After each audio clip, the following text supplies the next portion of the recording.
Welcome to another driveway developments video. Now, out of all the videos I've made over the past couple of years, what do you think has got the most views out of everything I've done? Do you think it was my custom DIY 106 turbo build? No.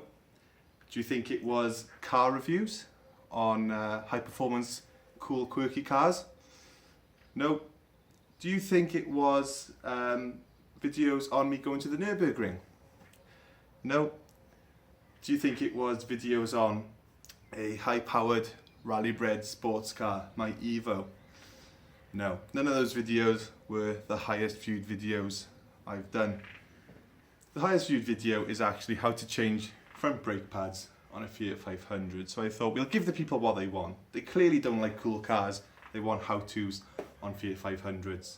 So today we're going to be replacing the rear brake shoes or the rear brake pads on my wife's Fiat 500. Now, how do we get to the point where we're going to be making this video today? Well, some bright spark. I sent him down the shop to give me some paint to finish painting the garage. What colour is this wall? It's white. So what colour did the final go and buy? Magnolia.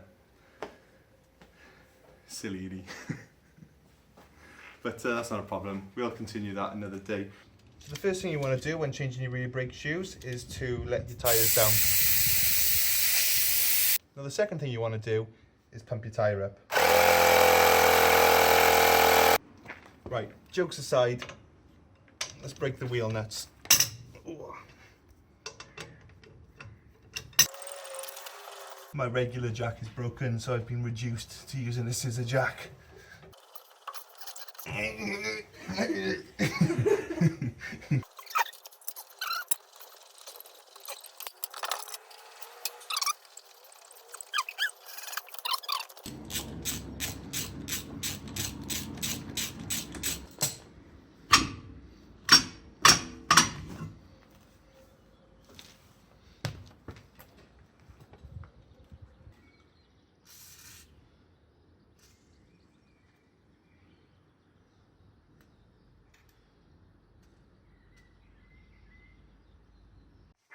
Alright, so in the car, look to your cup holder now, and we're going to have to scrape out this piece of rubber here.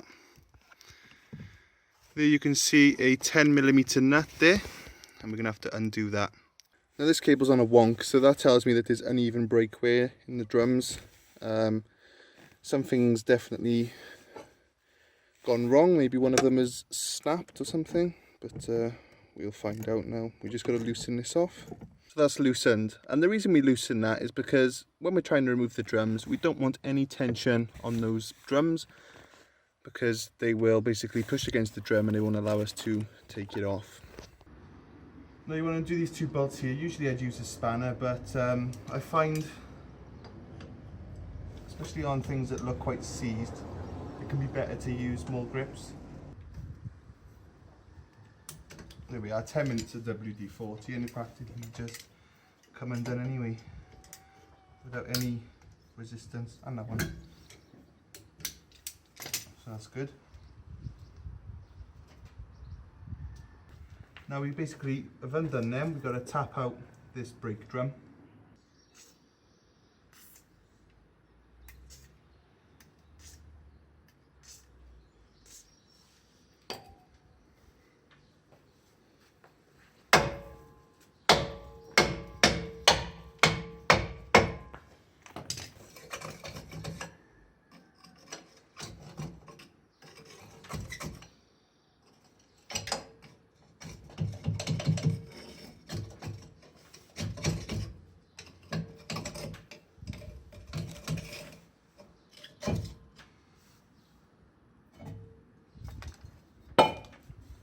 And there we have our problem.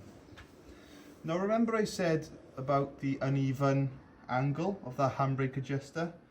Well, this is obviously our problem. The actual pad material has, for some reason, come unstuck from the brake shoe itself. And this is up here, which isn't supposed to be there. And there's all sorts of debris here. So that's just disintegrated over time. Now, The drum, let's have a look at that. The drum's in good condition inside. There's nothing wrong with that. We're just gonna basically give this a little clean up.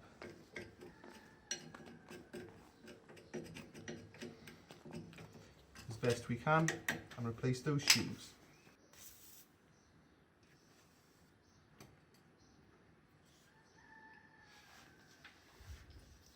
Now we want to remove this cap here as well. A gentle tap with a hammer should do it.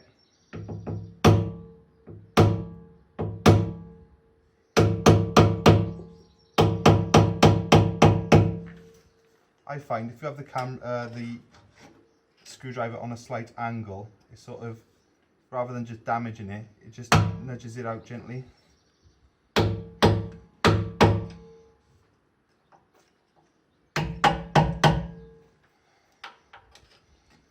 I've recently done this on my Fiat Punto, my Mark II Fiat Punto, and it was exactly the same as this, literally.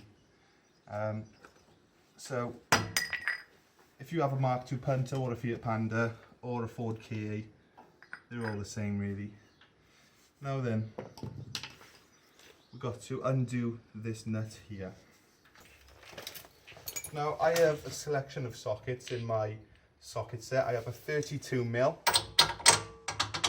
which fits with a little bit of play, and I also have a 1 1/4 socket, which fits about the same. Last time I done this, I used a 32mm, and it was fine. So I'm going to put it on my big breaker bar here, just to get a bit of leverage. Keep it nice and square, and I've never ever had issues rounding bolts or nuts since I've got a socket set and a breaker bar, because having the leverage, you don't have to lean on it so much. You can get a nice square. You've got to keep the socket flush. Obviously you've got a stupid little thing like this, you're on a wonk, and you're just going to round the bolt.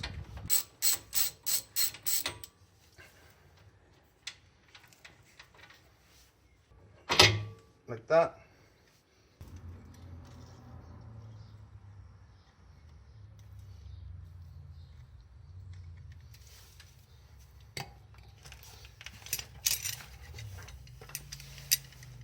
Now you might be thinking, how does this actually work? Well, that little spike in the middle is basically like, well, it's like a bolt, but it's got like a flattened hammerhead type shape on the top. And this little circular thing has a cutout in it. So in theory, if we get it to the right rotation, it should just pop out.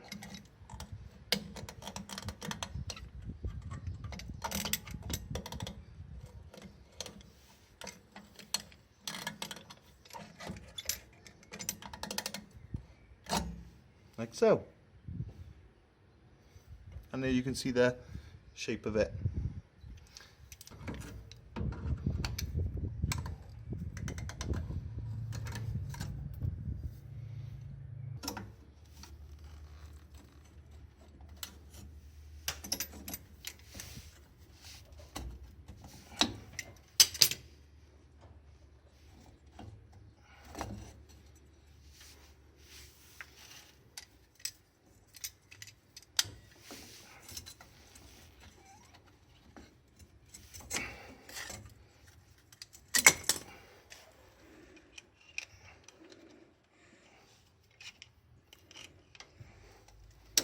Yeah?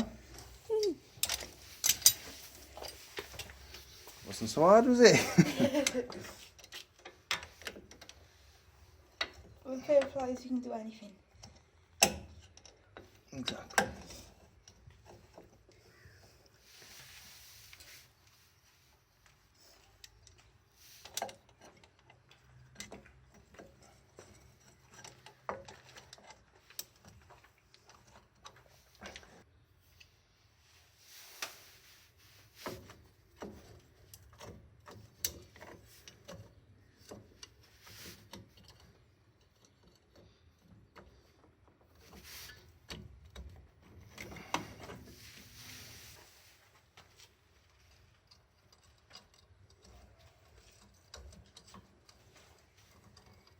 pig of a job, isn't it?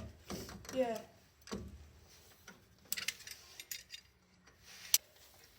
Like so.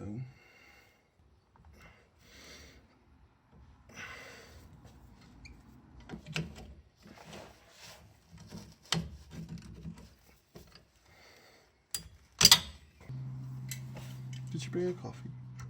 Yeah.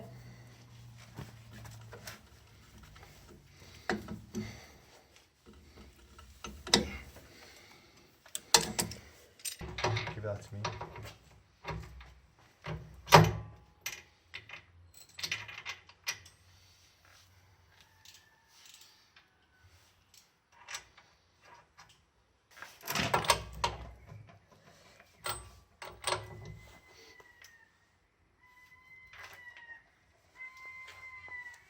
Let's see.